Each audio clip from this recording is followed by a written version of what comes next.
Bloli tal-ħajja xar wara li ieħor jisplodi l-fuq il-familji u l-ħaddiema tikomplu jħossu dan il-pis li jaffettwalhom il-but tagħhom fl-istatistika turi bl-aktar mod ċar li kollox qed jola brata alarmanti u pjuttost inkwetanti għal maġġoranza tal-poplu Malti Wawċi.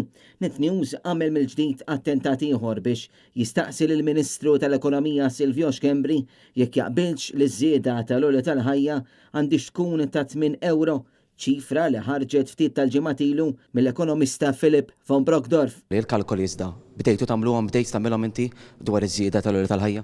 Il-kalkoli ma nagħmlhomx jien kif qedlek joħroġ mill-mekkaniżmu. Fit-tweġibiet tiegħu il-Ministru baqa' jirrepeti l-istess retorika u baqa' jistaħba wara l-mekkaniżmu li ilu jintuża sa mis-snin design meta llum ir-realtajiet ta' pajjiżna huma għal kollox differenti. ċifra tal-oli tal-ħajja toħroġ minn dak il-mekkaniżmu. Din ir-risposta żgur tqajjem rabja fost bosta familji li qed isibuha diffiċli ferm jażlu sal-aħħar tax-xahar kif għandna Ministru ieħor li mhux iwieġeb se jagħmel il-Gvern biex jaffaċċja din l-isfida. Fit-tmiem ix-xahar li għadda rapport li ħareġ mill-Bank Ċentrali ta' Malta wera l-inflazzjoni bbażata fuq l-indiċi tal-prezzijiet bl-imnut tela tal-5.7% f'April minn 4.4 ix-xahar ta' qabel.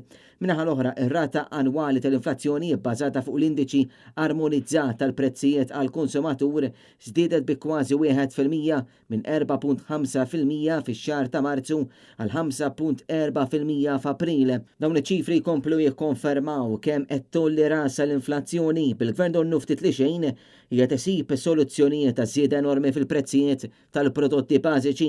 L-aktar li żdiedu fl-aħħar xhur kienu affarijiet tal-ikel bħal laħam u l-aġin, prodotti ta' żejt, ħobs u ħalib, ġobon u kif ukoll ikel ieħor bħal pastizzi.